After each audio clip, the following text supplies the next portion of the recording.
یہ ہے سکھر شہر کے سامنے ایک جزیرے پر واقع پاکستان کا سب سے بڑا سادھو بیلا مندر، جہاں ہمیں سندھ اسٹڈی ٹور کے دوران وزٹ کرنے کا موقع ملا۔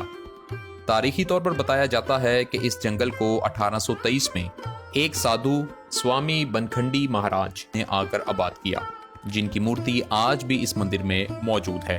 سندھی زبان میں اسے ساد بیلو کہتے ہیں، جس کے معنی سمجھداروں کا جنگل ہے۔ وہ اس جزیرے کے ماحول سے اس قدر متاثر ہوئے کہ انہوں نے یہیں پر مستقل سکونت اختیار کر کے پوجا پاٹ شروع کر دی۔ دیکھتے ہی دیکھتے ایک بڑی تعداد میں ان کے ماننے والوں کا یہاں آنا جانا شروع ہو گیا۔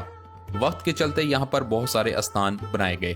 یہاں مندروں کا ایک وسیع کمپلیکس ہے جو کہ باہم آپس میں جڑے ہوئے ہیں، جن میں ہنومان، رام، شیو اور سائیں بابا کے مندروں کے ساتھ ساتھ بھگوت گیتا اور گرو گرنتھ صاحب کے استھان بھی موجود ہیں، کیونکہ بتایا یہی جاتا ہے سوامی بنکھنڈی مہاراج گرو نانک کے بیٹے شری چند کی تعلیمات سے کافی متاثر تھے۔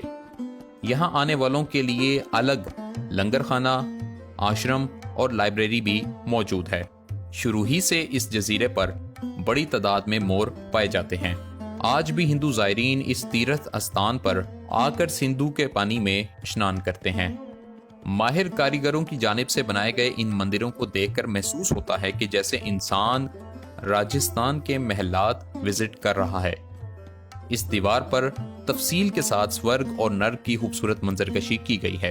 یہاں بنے سنگ مرمر کے نقوش، مورتیاں، جانوروں کی تصاویر اور لکڑیوں کا نفیس کام دیکھنے والوں کو حیرت میں مبتلا کر دیتا ہے۔ یہاں کا سب سے بڑا تہوار سوامی بنکھنڈی مہاراج کا میلہ ہے، جو کہ ان کے جنم دن کے موقع پر لگایا جاتا ہے۔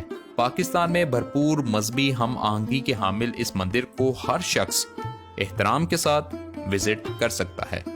یہ تو صرف ایک مندر کی کہانی ہے، لیکن وطن عزیز پاکستان دنیا کے نقشے پر ایک ایسا خطہ ہے جہاں دیگر اہم مذاہب نے بھی یا تو جنم لیا یا پھر بھرپور پرورش پائی، جن میں ہندو مت کے علاوہ بدھ مت، جین مت اور سکھ مت شامل ہے۔ سکھ مذہب کی تو بنیاد ہی پنجاب میں پڑی، جس کے آج ماننے والوں کی تعداد پوری دنیا بھر میں پھیلی ہوئی ہے۔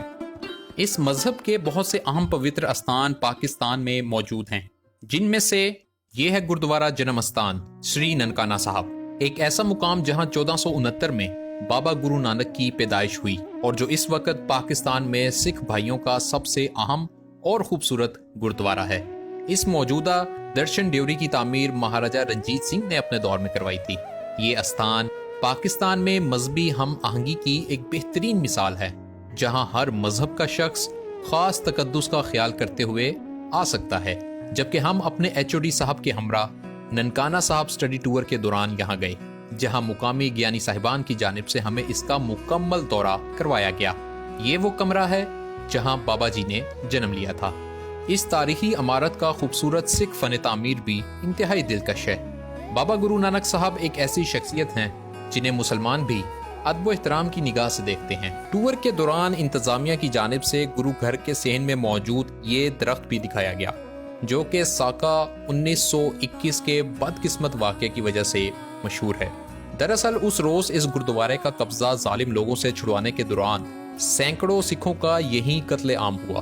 اس بڑے اور خوبصورت کمپلیکس کے کئی اور حصے بھی ہیں، جن میں سے ایک یہ سروور صاحب ہے، جہاں سکھ برادری اپنے اہم مذہبی رسومات ادا کرتی ہے۔ یہ ساری زمین آج بھی براہ راست بابا گرو نانک کے نام پہ رجسٹر ہے، جو کہ ان کے زمانے میں اس علاقے کے مسلم حاکم رائے بلار خان بھٹی نے عطیہ کی تھی۔ اسی باعث اس قصبے کو پہلے رائے بوئیدی تلونڈی کہا جاتا تھا، اور اس وقت ہم ہیں ننکانہ صاحب میں موجود رائے بلار پارک کے اس اونچے ٹیلے پر۔ اس چھوٹے پہاڑی قبرستان کی چوٹی پر آپ کو ایک چھوٹا سا مقبرہ نظر آتا ہے۔ یہی رائے بلار بھٹی کی آخری آرام گاہ ہے، جو کہ مسلمان ہونے کے باوجود بابا گرو نانک سے بے حد عقیدت رکھتے تھے۔ بابا جی کے والد مہتا کالو بھی انہی کے پاس ملازمت کیا کرتے تھے۔ یہ بھی بتایا گیا کہ اس کی تعمیر سکھوں کی جانب سے کروائی گئی ہے، اور اس خاندان کی نسل آج بھی ننکانہ صاحب میں آباد ہے۔ بہت کم لوگوں کو پتا ہے کہ جس اونچے ٹیلے پر یہ مزار ہے، در حقیقت وہ ایک آرکیولوجیکل سائٹ ہے، جس کا واضح ثبوت قبرستان میں موجود یہ برتنوں کے چھوٹے چھوٹے ٹکڑے اور اینٹیں ہیں۔